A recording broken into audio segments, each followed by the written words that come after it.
So we all know about the illegal immigration happening at the southern border, but what about the illegal crossings that are happening at the northern border? Our two-part special report revealed migrants were flying to Canada and walking across. So last year, over 16,000 people illegally entered America from Canada, and a good number of those folks were headed to New York, where America's largest sanctuary city is still offering everyone who makes it here shelter beds, some in former luxury hotels. But with Donald Trump's election, crossing either the southern or northern U.S. borders has become increasingly difficult over the last few weeks. But as you're about to see, some people think they can still make it through.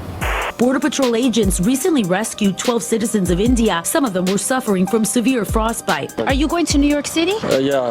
Last fiscal year, Border Patrol apprehended 564 people on the terror watch list.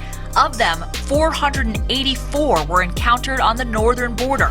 The Royal Canadian Mounted Police this week launched Black Hawk helicopter patrols to strengthen security along the U.S.-Canada border. The move follows weeks of President Donald Trump threatening to impose tariffs on Canada and Mexico if they do not step up border enforcement efforts. This is the new reality for agents in the Swanton sector. 295 miles of tough and varying border terrain across 5 northeastern counties of New York, where once it was more common to see deer than people, the border is seeing record illegal crossings. But now new data tells a different story. While according to the numbers, the decline in people crossing the northern border is evident today, it's clear some are still crossing and maybe hiding in plain sight.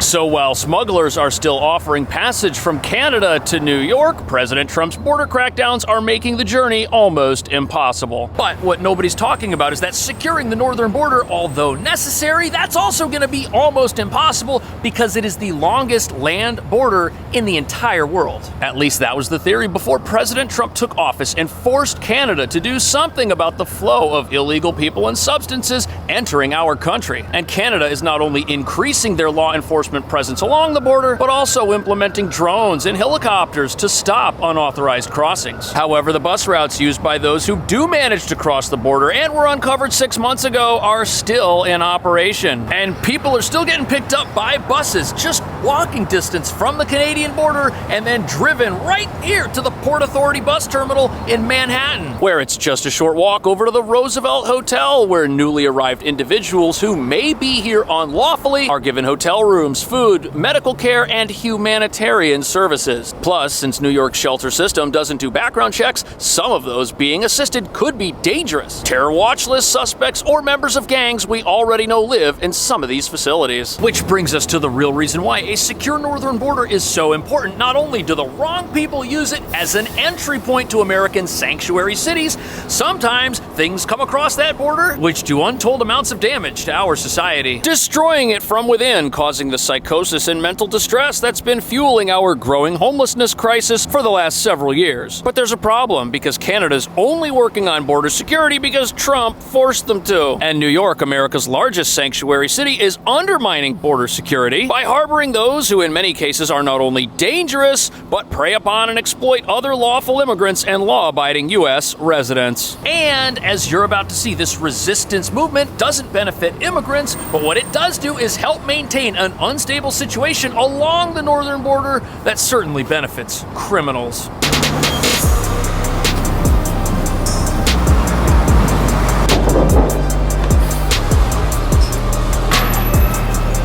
So here we are at the Port Authority bus terminal, where every day people from Canada arrive in New York City on buses that travel along routes passing through upstate New York, where they make stops at local businesses and gas stations to pick up passengers, some of whom walked across the border on foot and are hoping to make their way here, where some people believe they can live a normal life while hiding from the U.S. federal government. Are you going to New York City?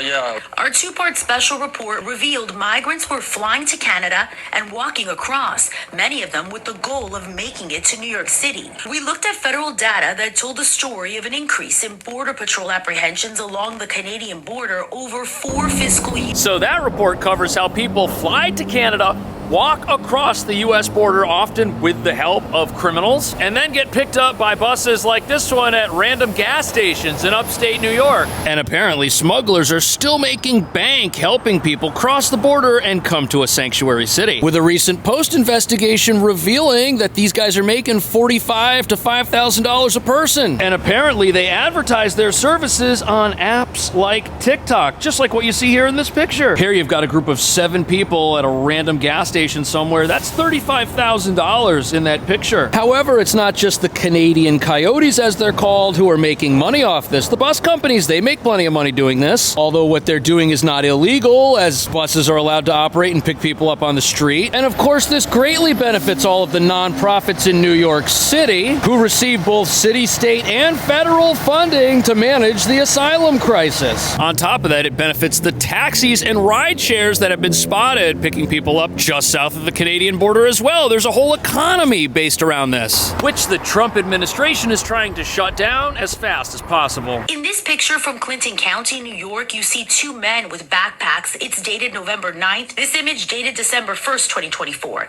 This one taken in the morning. But now new data tells a different story. A 60% decline in Border Patrol apprehensions from October to December of last year. So over the last year, tens of thousands of people crossed this border and were released into America after being apprehended, whether they applied for asylum or not. And prior to the 2024 election, the odds of successfully getting here were a lot higher. And apparently what people used to do was cross the border and then call 911 to get help from local police reaching a safe, warm location. As you could enter America, give yourself up to authorities, and still be allowed to stay. But things don't work that way anymore. And crossings are plummeting, partly because of the weather, but also because anyone who gets caught is going to get turned around right away. Plus, it's no longer legal to seek asylum in this country if you don't come in through an official point of entry. And this rule change has effectively led to the end of the asylum crisis as we know it. But this brings up a big question. If crossings are down and new crossers can't come here and seek asylum, who exactly are these people and what are they going to accomplish by only being allowed to live in America illegally? That's not happening anymore. Major Nicholas Leon is the chief deputy with the Clinton County Sheriff's Office. The agency regularly assists Border Patrol. It was anticipated that after the election, with some of the different promises from the incoming president.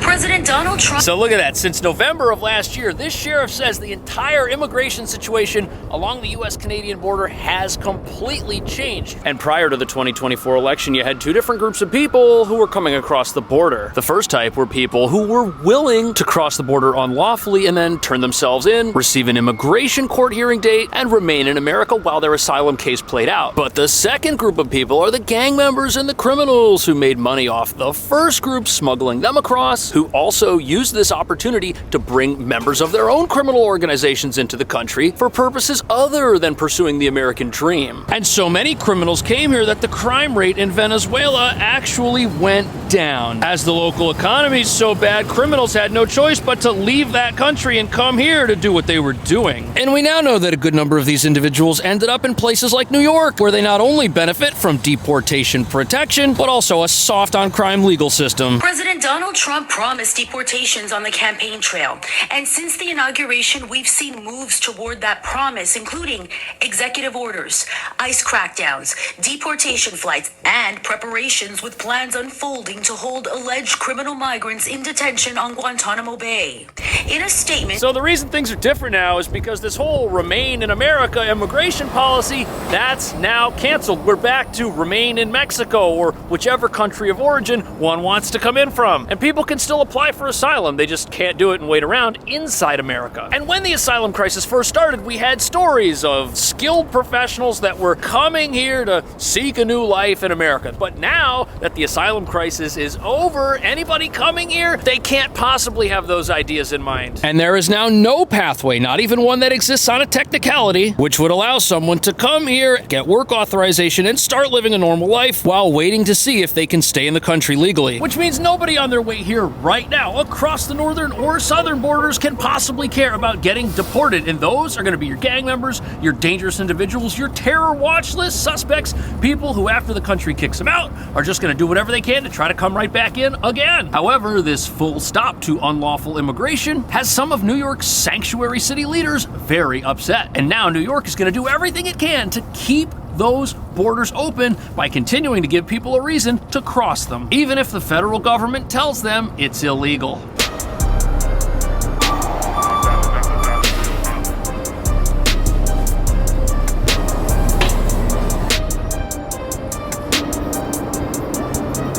So this incredibly tall, skinny building with the security cameras out front, it's called the Candler Building. It's one of the city's shelters for asylum seekers. It holds 400 people. And even though the asylum crisis is over, places like this still exist. And they're still here if someone wants to come to New York and check into one. And critics say keeping places like this open, even as residents inside of them move out, just acts as a magnet for future unlawful immigration. But New York City's in a weird place right now. Progressive leaders feel very threatened by the new president and his plans for this sanctuary city, some of which will now allow ICE to go into New York City's jails and get criminals. Councilmember Robert Holden from Queens says the border czar wants to reopen an ICE office at Rikers Island and wants the mayor to provide NYPD officers to help ICE agents.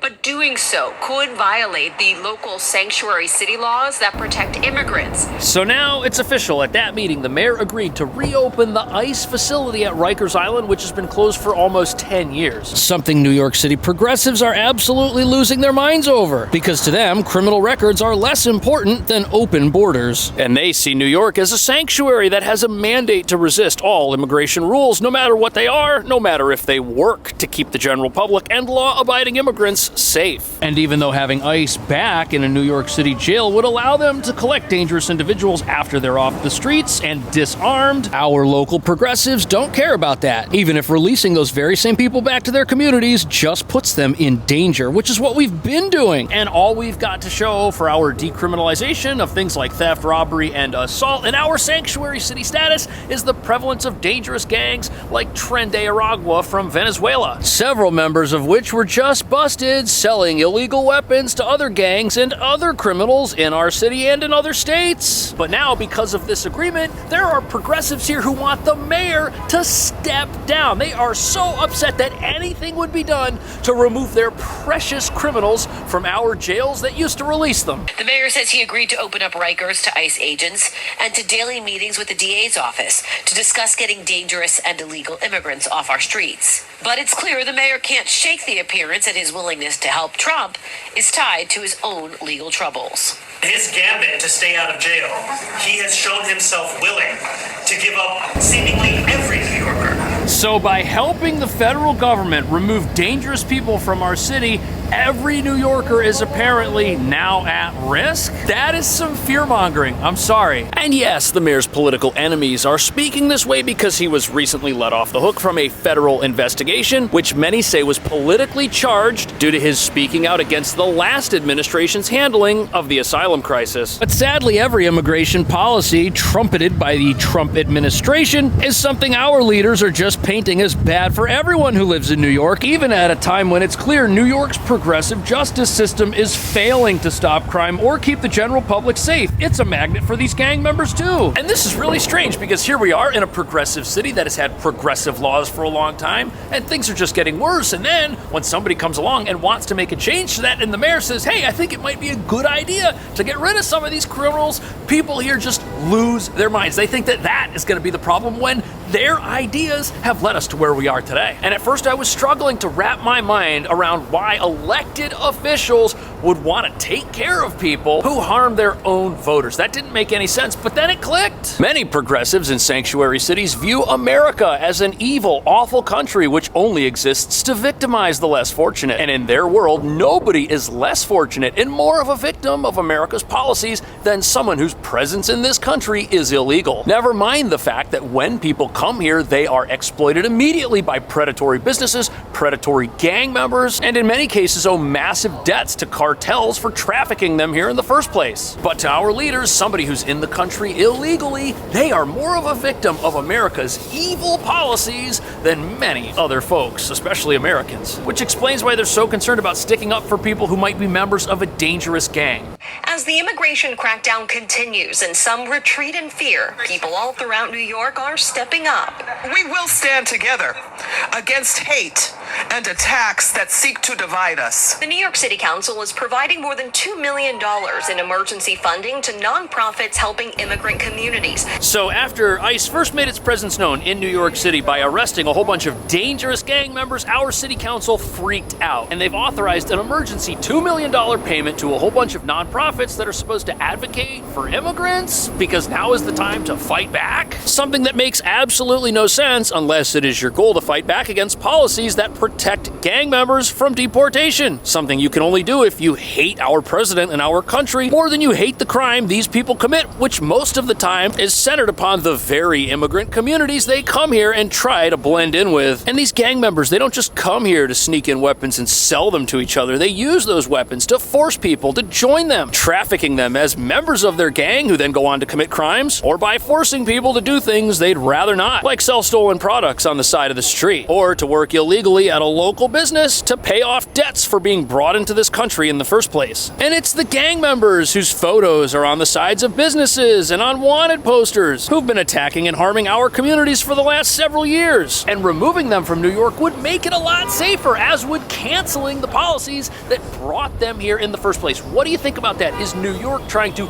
resist the new president by keeping its sanctuary city policies? Are those policies bad for America? Let me know. Thank you so much for watching. I'll see you in the next video.